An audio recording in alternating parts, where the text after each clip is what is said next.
Breakups are often the symptom of problems in a relationship. My workbook series, The Knowledge, is focused on helping you change your life in 4 key areas: retaining the information that I teach, personal growth, improving your relationships, and of course, re-attracting your ex. Available now at AskCraig.net.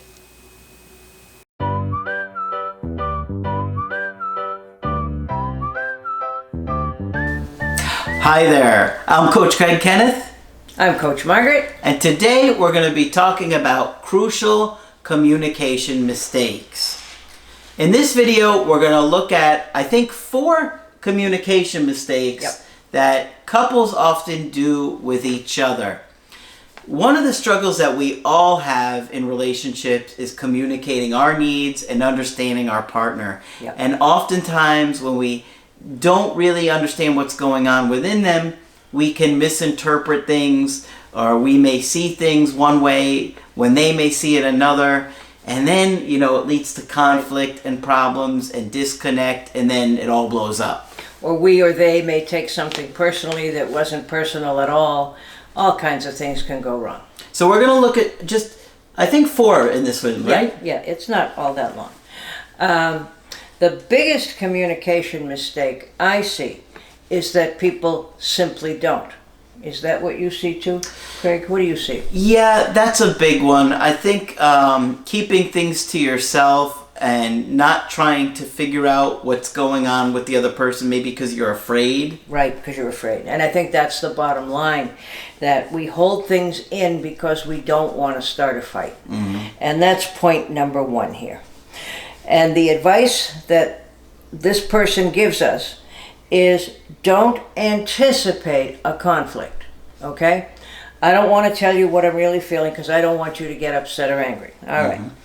And I think people that, grew up in a house that saw a lot of arguing are more afraid to open up and to talk about things. Exactly, yeah. So if you think you're going to get shut down every time you open up, you're not going to do it. People often avoid expressing how they feel because they don't want to cause a conflict. The assumption that expressing your emotions will cause a conflict is the mistake that you make. To be fair, most people jump to this conclusion because in the past they've experienced trying to express how they feel and it didn't turn out so well. Absolutely. But when you imagine something going badly, you prepare for it to go badly.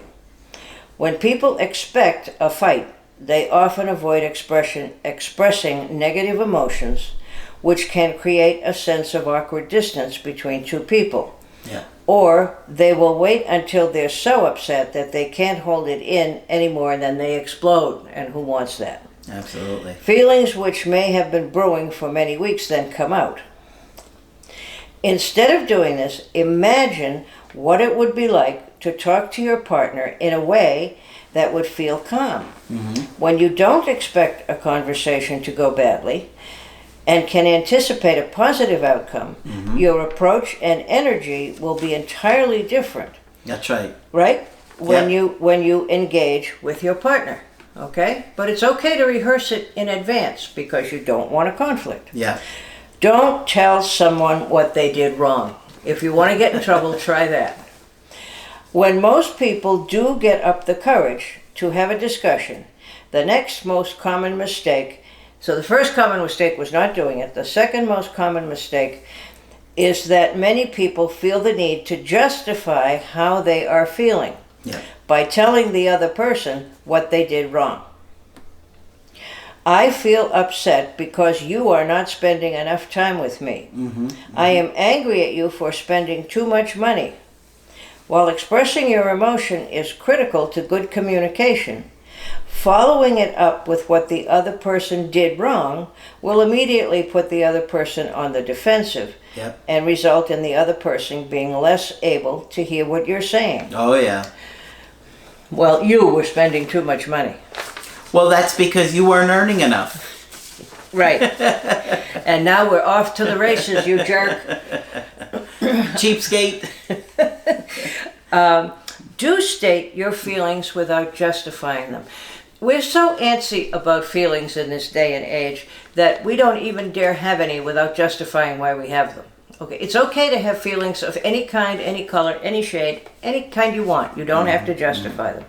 Communicating your emotions is critical to creating intimacy in a relationship, but how you do it significantly affects the response you will get. The most effective way to do this is to tell someone how you feel without justifying your feelings. I feel sad, I feel hurt, I feel disappointed. Yes. While this sounds simple, for most people the idea of telling someone how they feel without justifying the feeling can be very anxiety-provoking because you feel vulnerable to your partner's criticism and or judgment. Yeah, that's true. Yeah. What if he or she thinks my feelings aren't valid?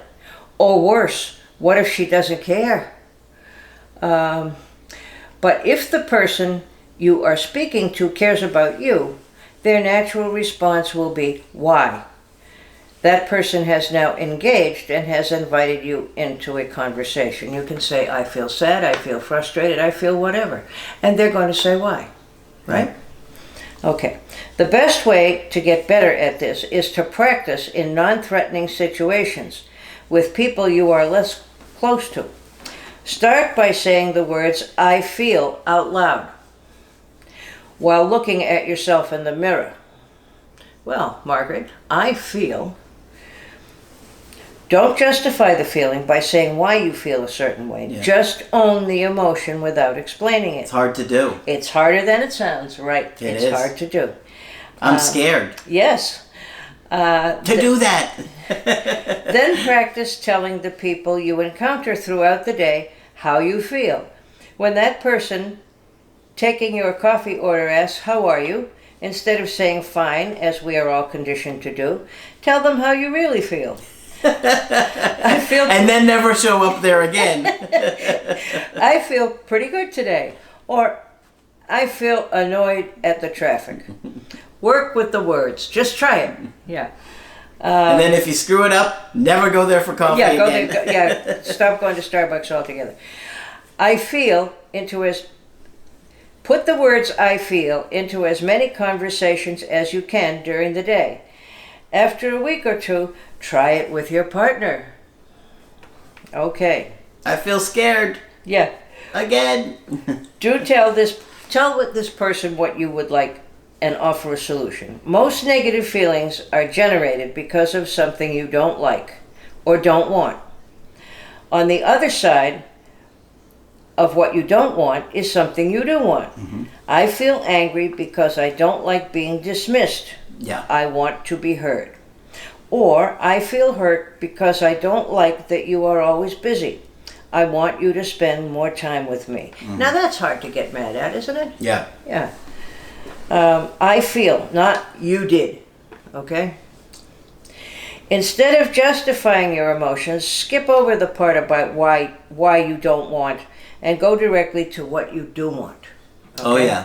It's helpful to focus on what you want and what you're trying to create. Because then the other person has something solid to work with. Yeah. Like if you're like, I'm sad because I want to spend more time with you, sounds a lot better than you never stay home and spend any time with me. That's exactly right. And that's exactly the difference. Yeah. But how do you say no to somebody who says, I really want to spend more time with you? I mean, that's pretty friendly, right? Yeah. I feel angry because I don't like being dismissed. Yes, I would like to be heard. So you tell the other person what they can do to fix it. So instead of justifying your emotions, skip over the part that you don't want and ask directly for what you do want. Asking someone to stop something you don't like, such as criticizing you, is distinctly different from asking them to give you more of what you do want, such as support. Mm-hmm. I feel lonely. I'd really like it if we could spend more time together. I want more positive comments in the I'm Stop whining. I'm sad. No. Not only does this avoid putting the other person on the defensive, it empowers the other person to identify what they can do to make the situation better. How come you're sad? Because you yelled at me. Oh, I'm very sorry. I will be more supportive to you now. Will you encourage more people to write comments in the YouTube section? Please write comments in the YouTube section because little Craigie is all upset now. I need help. I'll be happy. Then he'll be happy, and then my life will be a whole lot easier. Well done, Greg. Thank you. Yes. This has the twofold benefit of increasing the likelihood that your wants will be heard and met. One is to hear them, the other is to meet them. The reason these communication mistakes are so common is that they tend to serve as a way to self-protect in some way, and they are oftentimes very over-practiced automatic responses you engage in. Changing your communication patterns will take the consistent awareness to do something different, but the positive results will be well worth the effort. Mm-hmm. I often tell couples to look at common exchanges that they have and just start by changing those. You know, what is it you said? I spend too much money. Yeah. Right. And we could go on with that. No, you said I spend too much money. Well, you do. And I said you're a cheapskate. You don't give me enough. Well, we have to change our dialogue. Let's spend some money together. That would make me happy. Oh, that's good because we want you happy. But it does make all the difference how you say it. And I hear it over and over again. And I always think of a gentleman I was talking with one day who gave me the most insightful description you can imagine of what was going on with his partner. It was just lovely. And I said to him, "Have you said that to her?" And he said, "Oh, no." I said, "Why not?" He said, "Because that might ruin everything." No, expressing, first of all, having emotions and feelings is okay, normal, and healthy, and expressing them is a good thing. And I think, unfortunately, we grow up in a society that says if you have emotions, don't show too many of them. Particularly, we say this to men. Yeah. Don't show any emotions. And if you do, for heaven's sake, don't share them. I talked with somebody today who looked very ready to communicate with his partner, but had no idea if it was okay to say things like that in a relationship. If he could say them, I think his relationship was going to move forward pretty quickly. Yeah. But we have to, reinforce all the time it's okay to have emotions, because as it says right here, we spend a lot of time adjusting them. And these are the kind of skills that you want to practice and do, especially if you're in no contact right now. Because, if your ex comes back and wants to work things out, displaying these kinds of skills is going to significantly increase the chances of you guys getting on the same page and working it out again. Yes, and think about it. That probably some of the things that made you break up were things that you couldn't talk about.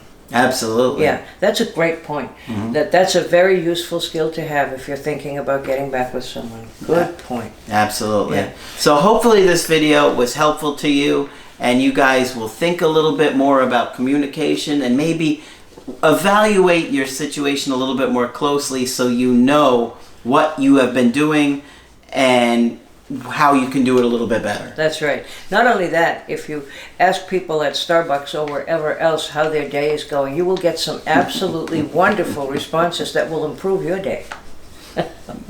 All right. So hopefully you enjoyed this video. Make sure you give a thumbs up to it for Margaret doing the research on this one. Of course, when you want to get our help personally, just go to my website, askcraig.net. Sign up for the coaching option that works best for you. I do email coaching and I do Skype. Margaret is also available for Skype coaching. Yes, I'd love to hear from you. Please feel free to sign up with me as well.